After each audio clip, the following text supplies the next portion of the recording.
their, shareholders are kind of like, what's going on in Poshmark.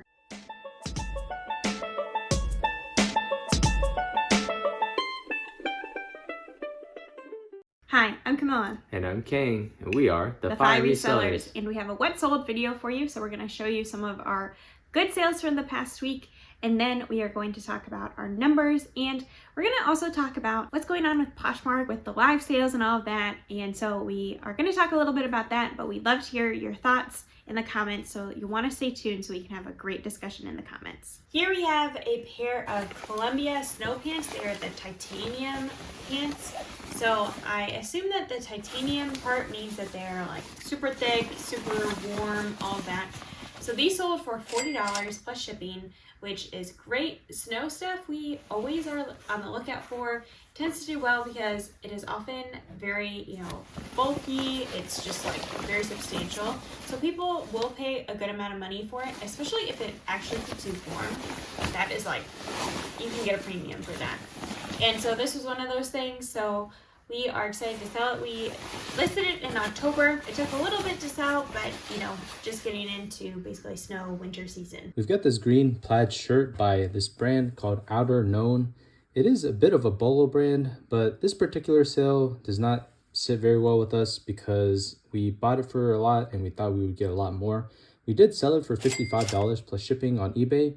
But the thing is, when you buy it for like $30, I think is what we paid for this at a buy-sell trade store, it doesn't amount to a whole lot of profit after fees and all that. So overall, we think that this is a nice brand that's got a pretty decent sell-through rate, and the material is good. It's just not worth paying $30 for, and we were trying to look for a really good buyer. Interestingly enough, this is going international to Oslo, so that's going to be really expensive for that particular person buying it. I think they paid like $100 in all. So anyway, we're happy with the sale in the sense that we are getting our money and then some back, and we did have those buy-sell trade credits that we needed to use in the past, so it's not that bad of a trade. We did make a little bit of profit. This is still a pretty good brand to be on the lookout for, but just don't pay $30 like us if you can help it. We saw this really cool Aztec print sleeping bag, and it's by the brand Coleman. And I originally picked this up at the bins because of the style. The print on this is just something that a lot of people really like, this Aztec style print. So I ended up selling this on an offer for $25 plus shipping, and this thing is like 5.5 pounds. So the buyer paid quite a bit in shipping, and I was able to get into this clear plastic bag that once held a mattress pad. So pretty interesting that it fit in here almost perfectly. I really had to squeeze it in there, but it's really nice that I was able to get this, and I think the buyer is really gonna like that there's a container for it. Coleman sleeping bags seem to be doing pretty well in general, so just kind of be on the lookout and do the comps. Obviously this one, not a huge dollar sale, but I am happy that it finally sold. So here we have a Peter Millar quarter zip, and this one is 100% cashmere, and we recently picked it up and it sold pretty quickly for $31. I had it listed for $40. Has a lot of pilling on there, so that was why I listed it a little less than $50. That's what I would normally list a Peter Millar, sweater made of cashmere in good condition. So I thought $10 off was pretty good. And just a little bit more sweater shaving. I did do some, but there's only really so much you can do. But if someone is looking for this for fabric quality and all of that, it's still there. And it's a really cute color, blue. I could definitely see someone getting this for Christmas and really liking it. So I'm excited to send it out. Definitely be on the lookout for Peter Millar. The tag doesn't look like much, but it is definitely a high quality brand and sells for a good amount, and often for us sells pretty quickly. We're in Texas. We love selling boots, and these are Nakona boots. They're not in the best condition, but we picked them up because they're pretty cheap. I had gotten them from the Family Thrift Center outlet where everything was $2.25 that day. And this brand is Nakona. Nakona is a pretty decent brand to be on the lookout for. These also had the style and the size right there. It makes it really easy to look up the comps. This is worth noting because it's not in the best shape, and we still sold it for $25 plus shipping. We really wanted to get closer to 35 or 40, but we're trying to get our store moving, and these again are not in the best condition. So overall, pretty happy about trying to get these boots and a lot of these other bulky items out of the house into a new owner so that they can enjoy them. I really like the style though.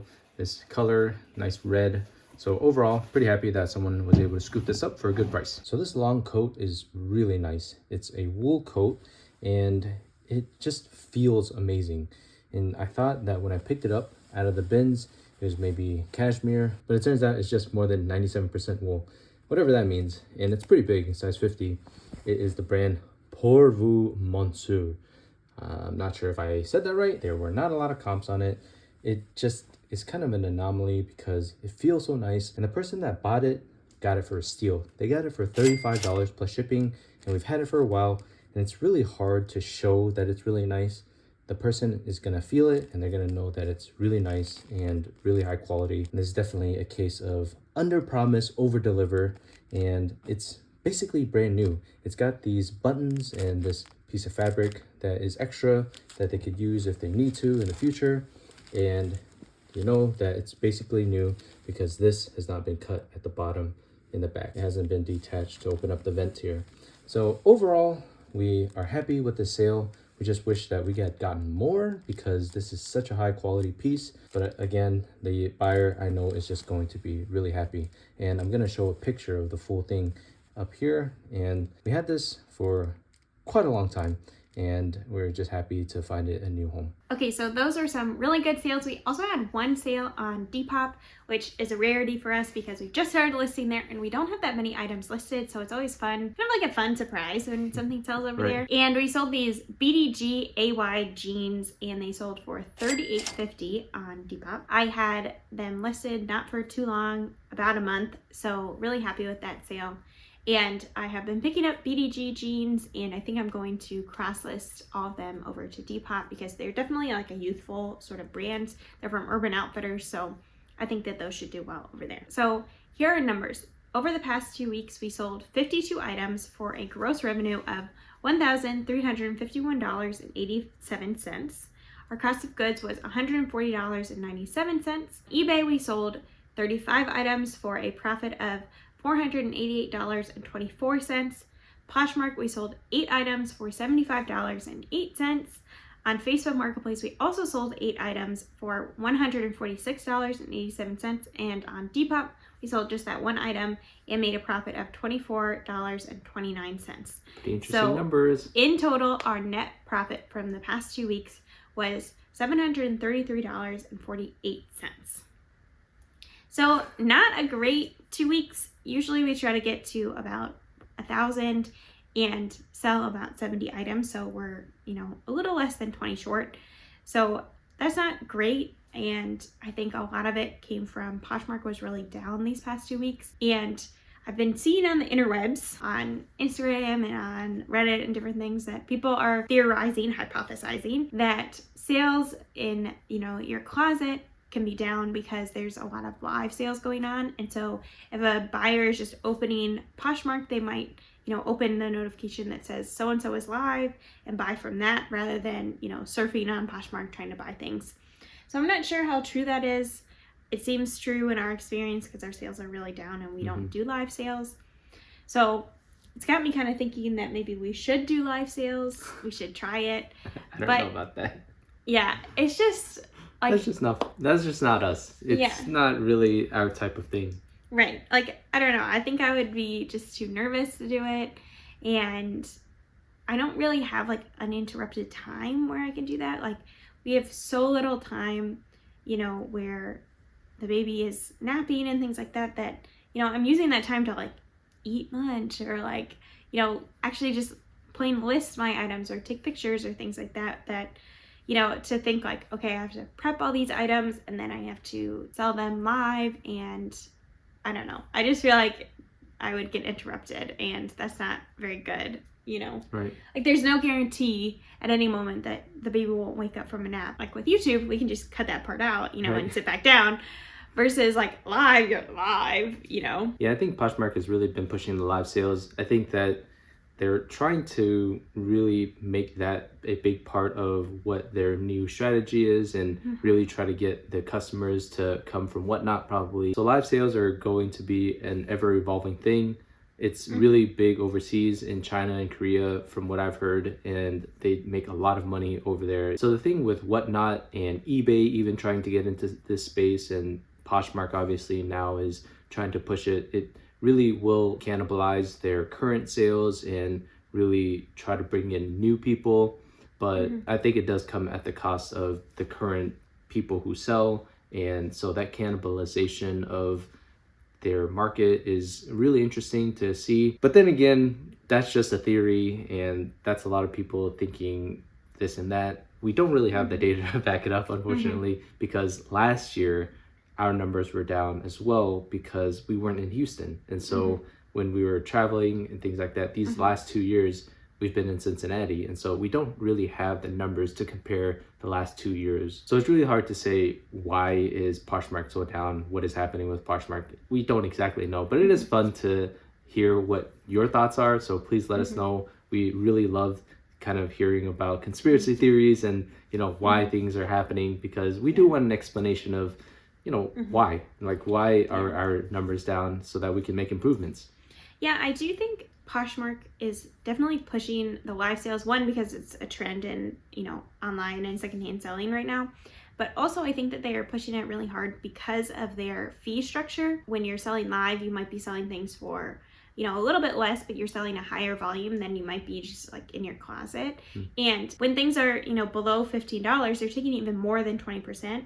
And so I do think that Poshmark is making more on the fees during the live sales than they are like just in your closet. That is also something that I think is a reason why they're pushing them so hard, and they're really trying to get that revenue up because their, you know, shareholders are kind of like, what's going on in Poshmark. We'll see how that goes. You know, part of our strategy is that we are diversified into different platforms so that we aren't beholden to, you know, one platform's changes. We have eBay and we have Facebook and now Depop to help our business and to, you know, kind of balance things out. So when one is down, another is up. We're able to kind of adjust different things, you know, put our store on sale, do send offers, that sort of thing. That helps us kind of maintain a certain level of, you know, profit each week. Obviously, these past 2 weeks are down, but they could be even more down if we were only on Poshmark. That's just something to keep in mind as well. We're having this particular discussion about Poshmark mainly because it's so down compared to eBay. Usually Poshmark is about 70% of what eBay is, and obviously our numbers don't reflect that.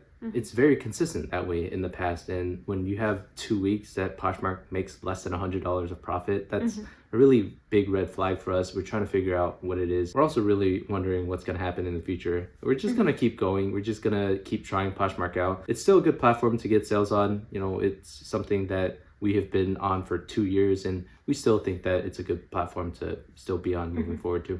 Yeah, but we'd love to hear your thoughts down in the comments. Do you sell live on Poshmark?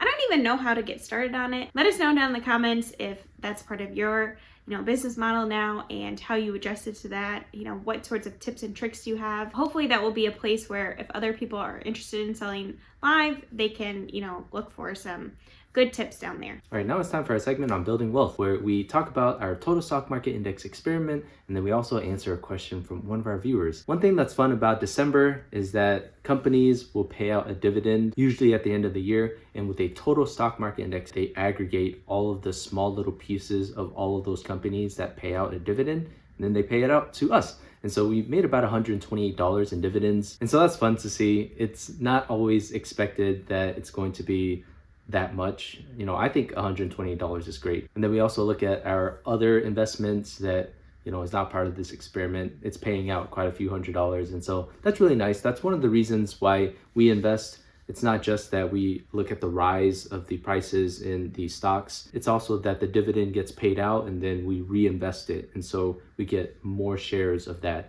And so as time moves on, we will have more shares of it, and that will continue to compound. So that's why we talk about long-term investing. And so hopefully this encourages you to kind of just look into it, something that other people might not consider because they think that the stock market just goes up and down and you can't really make a profit selling stocks. That's not what we're doing right now, but eventually we'll sell it. But in the meantime, we get these dividends, we get them reinvested, we continue to buy more. And then once we are ready to retire, or once we're ready to sell, hopefully in like 20 or 30 years, that's when we will make our biggest profits. So here's our question from our viewer. It's from Lori, and we apologize, Lori, that it's taken us so long to get to this question. It's sometimes difficult to write something out and really get the meaning across. And what we try to do with this particular question is really related to what we've gone through in the past. So this question has to do with loaning money to family members. And